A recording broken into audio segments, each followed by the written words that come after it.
Maravilha, seja bem-vindo aqui ao meu pequeno curso Como Sobreviver a um Relacionamento Abusivo. E eu vou começar aqui com a primeira aula, dando um overview do relacionamento abusivo. Primeiro a gente entender o que é relacionamento tóxico e o que é relacionamento abusivo, não é a mesma coisa.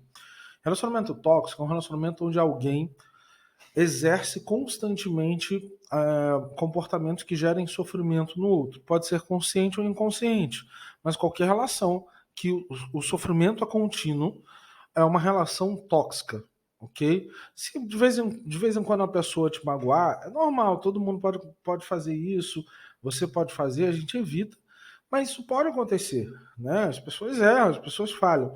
Agora, se constantemente está rolando sofrimento, aí a gente está falando de um relacionamento tóxico.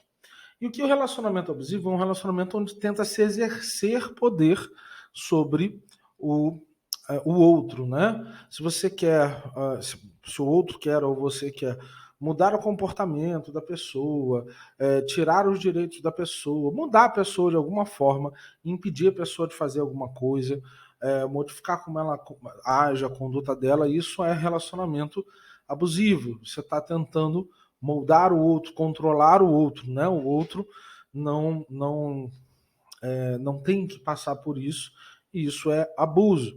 E uma coisa importante, tá?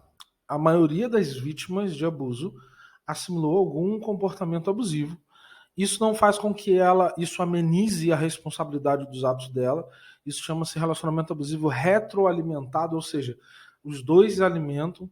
Muitos relacionamentos abusivos, a maioria é uma troca de abusos, então a vítima nem sempre é só vítima, o algoz nem sempre é só algoz.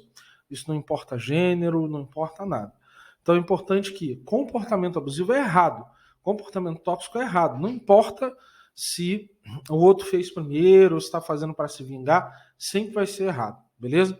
Então, exercer poder sobre as pessoas ou causar sofrimento nas pessoas é o equivalente a relacionamento abusivo e relacionamento tóxico. Outra coisa agora que a gente vai falar é sobre essa questão do narcisismo, né? Narcisismo perverso. Veja bem, o narcisismo perverso não existe.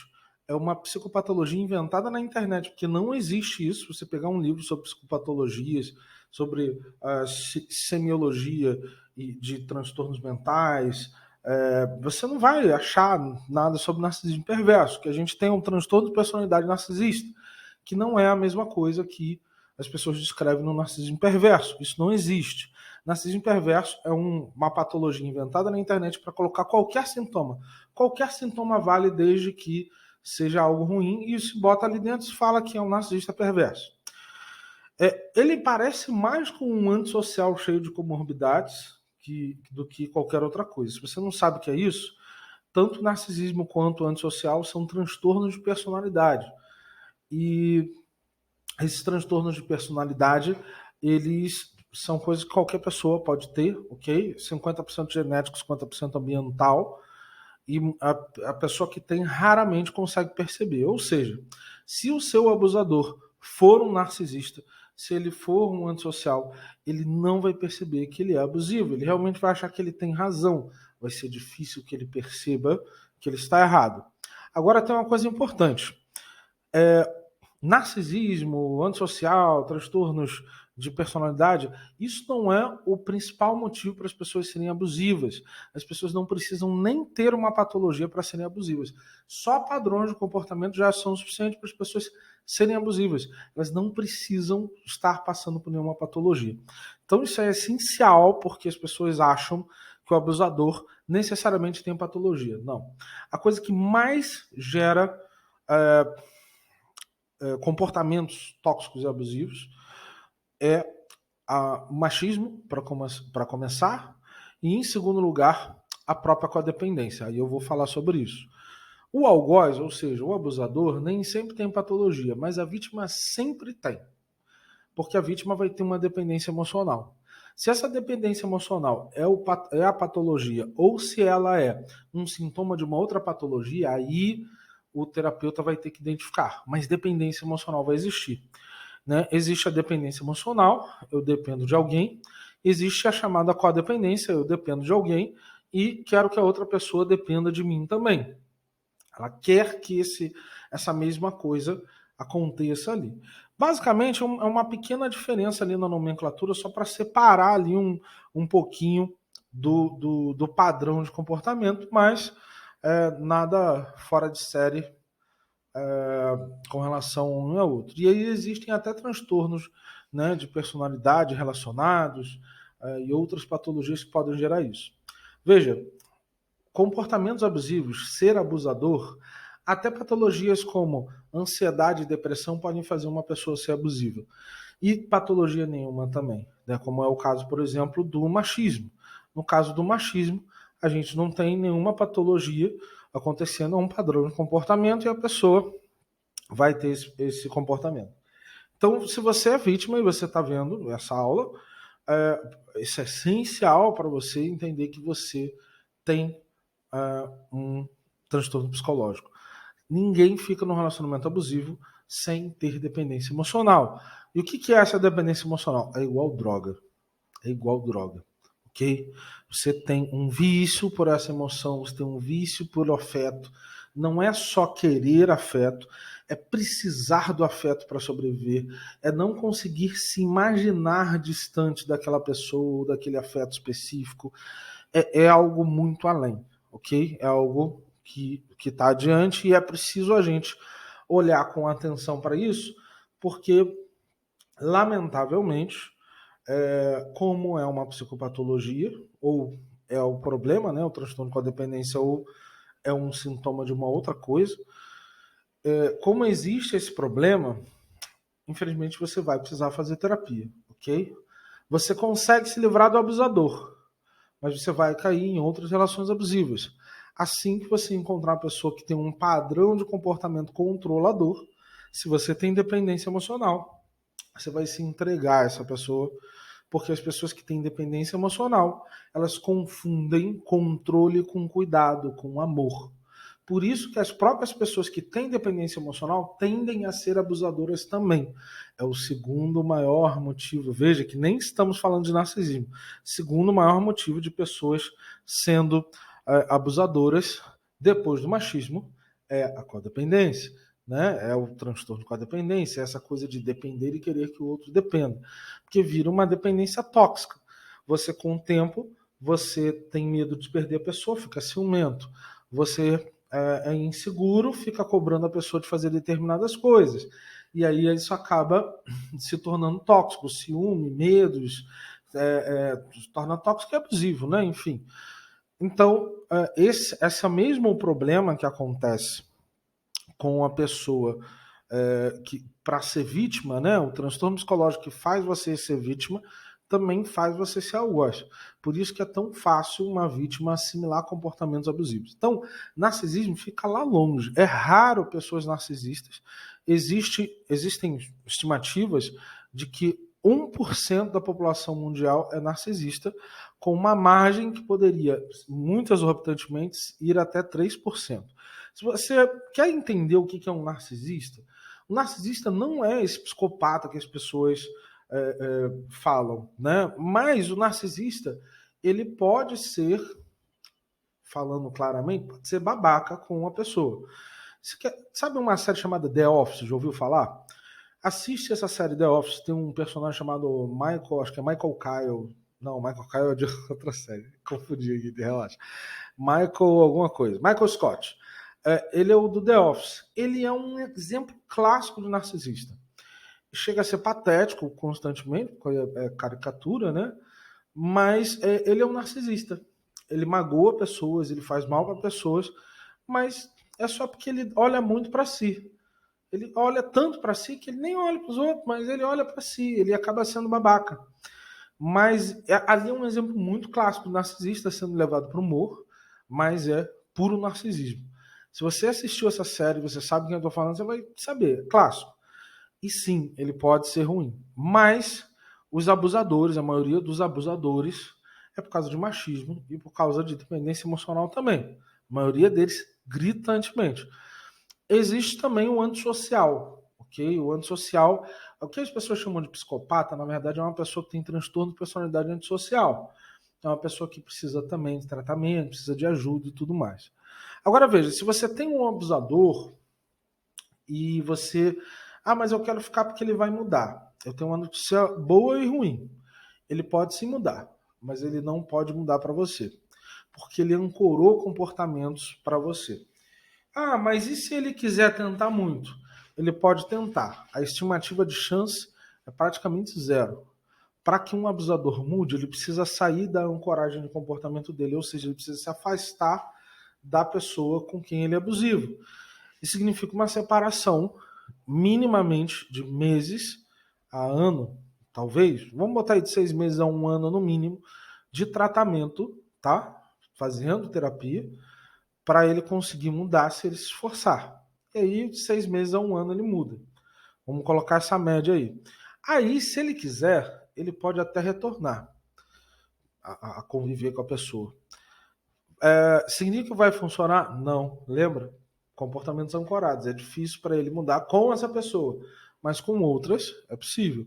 Dá para reprogramar esses comportamentos? Dá para reprogramar.